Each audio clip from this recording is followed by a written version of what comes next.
Hi guys মিন্টিজ কিচেনলৈ আপোনালোকক পুনৰবাৰ স্বাগতম জনাইছোঁ।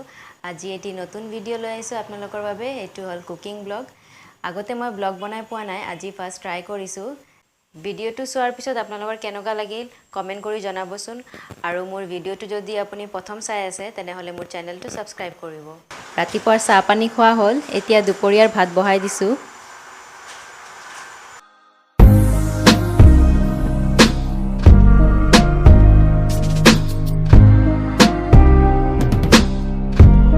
হবৰ হৈছে, এতিয়া ভাতৰ মাৰটো কাঢ়ি ল'ম, তাৰপিছত চব্জি কাটিম, দালি বহাম।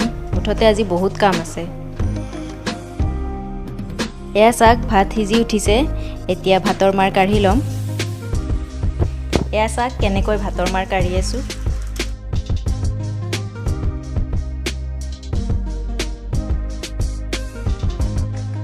মই দালিখিনি ধুওঁতে সদায় নিমখ দিওঁ, কাৰণ আজিকালি সকলো বস্তুতে ভেজাল, আপোনালোকেতো জানে।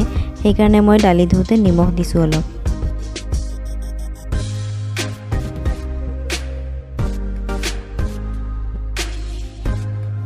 দালিখিনি ভালদৰে ধোৱাৰ পিছত মই এতিয়া বইল হ'বলৈ দিছোঁ।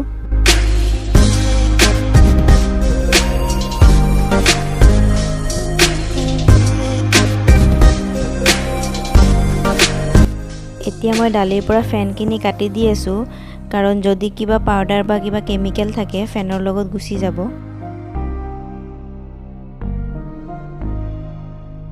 ভাত বনোৱাৰ লগে লগে মই অলপ ঠিক ঠাক কৰি আছোঁ, কাৰণ কিচেনটো বৰ্তমান মোৰ পৰিপাটি হৈ থকা নাই।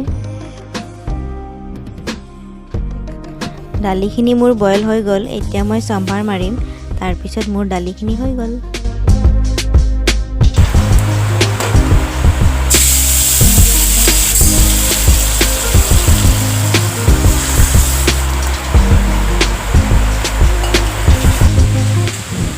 ভাত বনাই থাকোঁতে হঠাৎ এজাক বৰষুণ আহিল।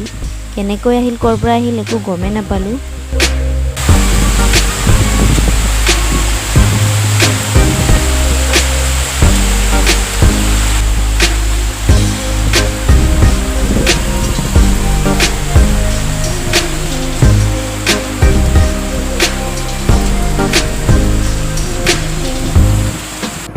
ভাত বনাই থাকোঁতে এজাক বৰষুণ আহিল।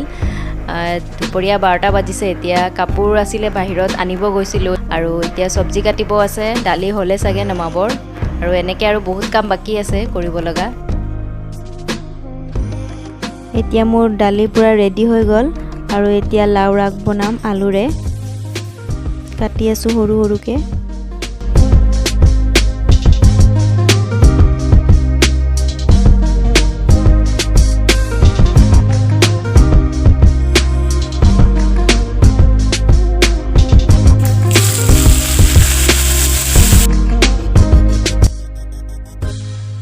এয়া চাওক মই লাওৰ আগ বহাই দিছোঁ, আৰু লাওৰ শাক খাবলৈ কোনে কোনে ভাল পায় মোক কমেণ্ট কৰি জনাবচোন বাৰু।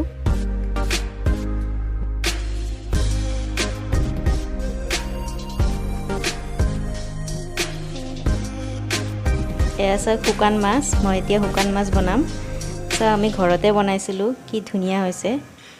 দেখাম বাৰু এদিন কেনেকৈ বনাইছোঁ। এয়া চাওক।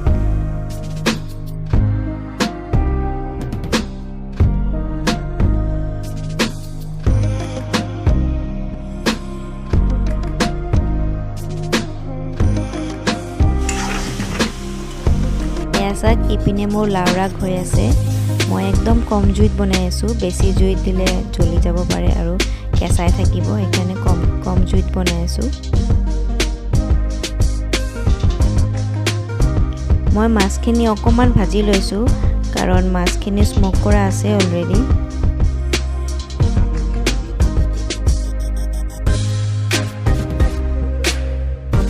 এয়া চাওক এক পিনে মোৰ মাছ হৈ আছে, আৰু এক পিনে মোৰ লাওৰ আগ হৈ আছে।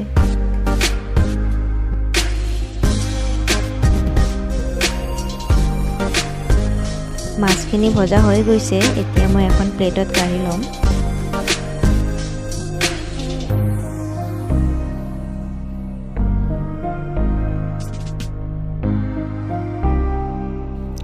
এয়া মই কেৰাহীত আলু দিছোঁ, যিহেতু মাছখিনি আলুৰে বনাম।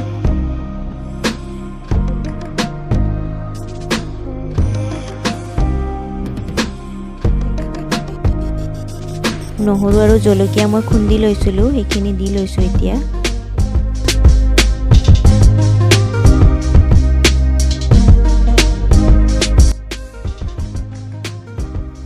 ইয়াতে মই সোৱাদ অনুসৰি নিমখ হালধি দি লৈছোঁ।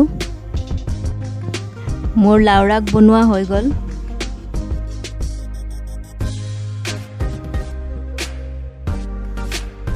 আলুটো সিজি উঠিছে, এতিয়া পানী অকণমান দিম।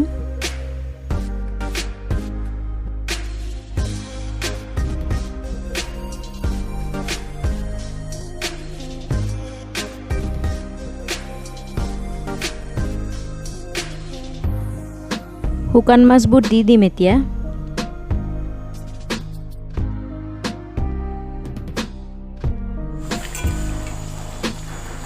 নমোৱাৰ আগমুহূৰ্তত মই দুটামান মান ধনিয়া কাটি দিছোঁ।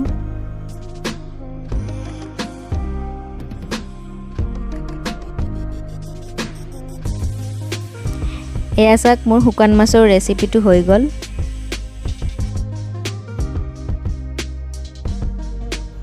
এতিয়া মোৰ ভাত হৈ গ'ল, এতিয়া আমি চবে মিলি খাম। আৰু ঘৰত কেইজনমান মিস্ত্ৰীয়ে কাম কৰি আছে, সিহঁতকো চাহ পানী দিব লাগিব। আজি মুঠতে কাম অলপ বেছিয়ে আছে মোৰ। হাই গাইজ, দুপৰীয়া ভাত পানী খাই এতিয়া আজৰি হৈ উঠিছোঁ। মিস্ত্ৰীবোৰ ৰুটি চব্জি বনাই দিলোঁ আৰু অলপ কাম বাকী আছিলে, কিন্তু বৰষুণ যোৱাৰ কাৰণে কৰিব নোৱাৰিলোঁ, দিগদাৰে হ'ল। যিয়ে কি নহওক, এতিয়া অলপ ৰেষ্ট কৰিম আৰু এতিয়া অলপ মাক কল কৰিম, মাৰ লগত অলপ কথা পাতিম।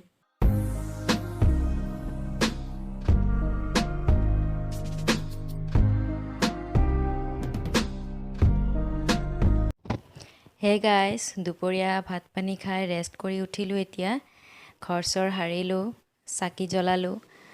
এতিয়া চাহ বনাম, চবকে চাহ বনাই দিম, নিজেও খাম। আৰু ৰাতি মাংস আছে, মাংস বনাম।